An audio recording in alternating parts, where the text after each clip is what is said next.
above 1,000 career points. I mean, you talked about it in a prior press conference, I think it was the one before Nova, about, feeling like you got counted out at times. How special is this moment to first you and then just the entire team? For me, honestly, I just want to give a special thanks to my teammates and my coaches, for believing me and trusting in me and, calling plays for me to go score the ball. So, I just want to give special thanks for them. I don't know who threw me the assist, but, I shout him out, whoever did throw me the assist. And just like I said, I'm just grateful to be here, be in this position and, continue to have a great college career. I throw him the assist. For real. I'll comment on that. Anytime you reach a milestone of 1,000 points in your college career, it's an accolade that shouldn't be just looked over. It comes to it with a testament of hard work and consistency, right? Not everyone knows how to put the ball in the basket, even though they know how to play basketball. Some guys do it better than others, and Jon has sharpened his skill set since his time back in high school and continued to get better and improve his game year after year. And like I said, it's a testament to being in the gym, to loving the game and hard work.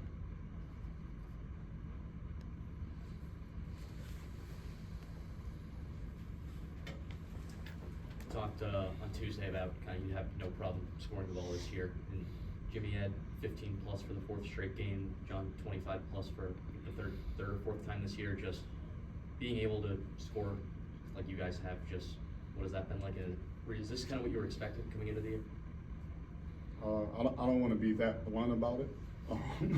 It still takes work to score the ball. When I say it hasn't been a problem, it hasn't just been one of our issues, right? Scoring the basketball. We've done a good job of doing it. I didn't have a number. I knew we needed to score more than 68, or I think that's what we scored last season. So I believe, for us to improve, we needed to be around 75 points. I think we're at 86, 87, somewhere in that range. So a bigger jump than I imagined, but I think it's from the personnel, right? You bring a young man like Jon in who can score in the interior and the perimeter. Jimmie Williams, I don't think a lot of people knew how well he could score the basketball from three levels, and then Terrence Ginyard. But they do a bulk of the scoring, and he's a blur, right? He pushes the pace, he helps us play fast, and really allows us to get a lot of opportunities to score at a high level. But we just got to shore up some other things.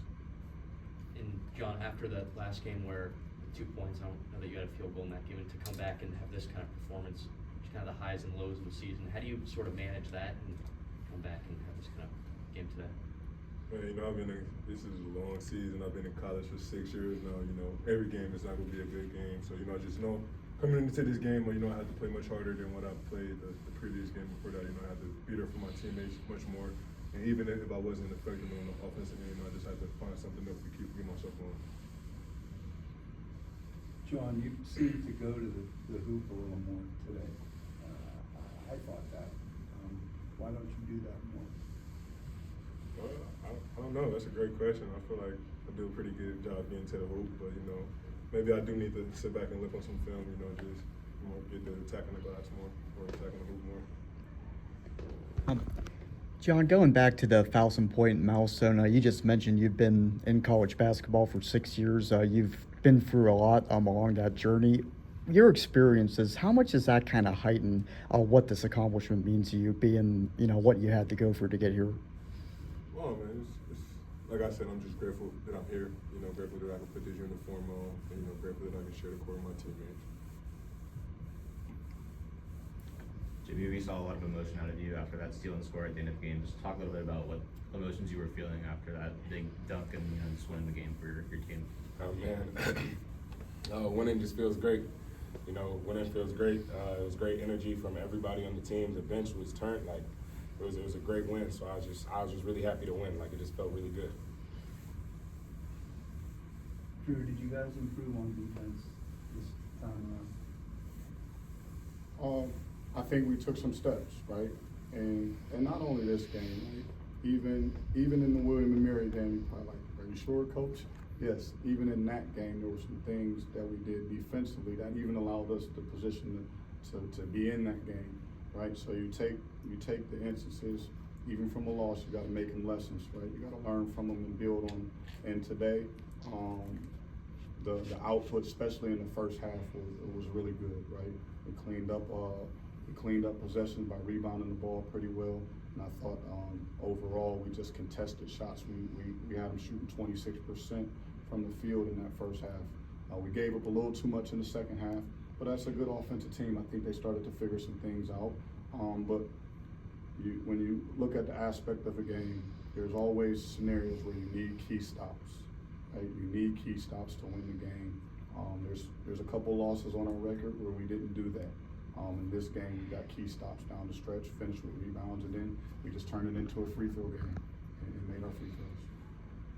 You guys have talked about how deep and how talented this roster is, and two players I kind of want to highlight are Alex Williams, who I think had a really good first half, and Jakob, who started with only 1 point in the first half and I think finished with double digits. Can you talk about the impact that those two have had on just like not just on the court, but just with the team this whole season? Yeah, I think their impact is continuing to grow. I think they're starting to get comfortable with their opportunities, which is a really good thing. You just need, guys like Jakob, who is more of a glue guy. He doesn't take a whole lot of shots, but we know that what his skill set is and how talented he can be. And, these guys are telling him to shoot even more. He doesn't listen to me telling him to shoot, so I make these guys tell him to shoot. Like, no, seriously, TG came to me and said, would you tell Jakob to shoot? I said, no, you tell him to shoot, because he's open. But, he's going to do everything we ask of him to try to win games. Alex Williams is starting to get in the fold more and more, right? He's strong, he's powerful, he can shoot the ball. Not as many minutes for him tonight, but impactful minutes, right? And then you're getting Jake and Max into the fold too as well. And we need those guys. We don't get this win with just the output you see from the starting five on the court. We needed each of those guys. I mean, that group of Max, Will, and Jake, they ballooned the lead in the first half. So you got to take that. You got to take that that victory as well too. That gave us some comfort in the first half with a bigger lead. So we need those contributions, right? They're going to continue to have really good nights and maybe even some bigger nights going forward. For Coach and Jon, Richard Good finished with 19 and 10, but just had 1 point in the final 12 minutes. For Jon, what is the difficulty you dealing particularly with stretch forwards and balancing the need to provide interior defense, but also staying out there on a guy who can space the floor? And then, Coach, what have the adjustments that you make, not only with Jon, but also with Dixon, particularly with those kind of teams that can do that? First off, I just want to, give credit to him. He's a good player. He can hit shots. But I feel like I just got to get a little more tuned up to touch on my guy, man. That way I won't get pulled out so far. Can contest the shot better. But I got to give credit to the coaches, the other team coaches. They found the scheme. They kind of worked it a little bit. I want to give Coach credit too. We kind of in the second half we fixed it a little bit, and he was only able to. We didn't do that much in the second half. So I feel like our defense, tightened up and contested more shots better. I mean, the game is full of challenges, right? I would love our defense to be able to cover up everything, but that's just not the case, right? Screens and movement is made to create advantage. Sometimes that comes with a ball screen from a stretch five, right? It really puts a lot of pressure on the defense, especially when they have really good guards, right? Do we want our guard, our big isolated on the guard on the perimeter, right? That's the gamble or the chance that you have to take. Or do you keep two on the guard and risk, hey man, let's see what Richard Goods can do. Can he continue to make shots? And he did. He made shots throughout the game. There were a couple instances where I thought we switched really well and we got some stops, and then we contested his shot. Either not from maybe Jon getting there, but from one of our other rotation players coming over to contest his shot. But credit to him, right? Even some of those plays, I thought Jon still got there to contest, right? And he made shots, and we'll just continue to adjust. It's a tough thing, right? That's what That's what offenses do, but we have to figure out a way. John, I changed my mind. Why did you stop taking 3-point shots? I didn't want to get too, just in the moment of, they playing defense in the paint. Let me just keep jacking threes. So, coach told me to, get the handoff in low. And then once I continue to get the handoff in low, I found out that the pressure in the paint was a little softer. So that way I was able to get to my finishes around the rim. We need paint touches. Any other questions for these guys? All good. Thank you guys. Thank Appreciate it. Thank you. Thank you.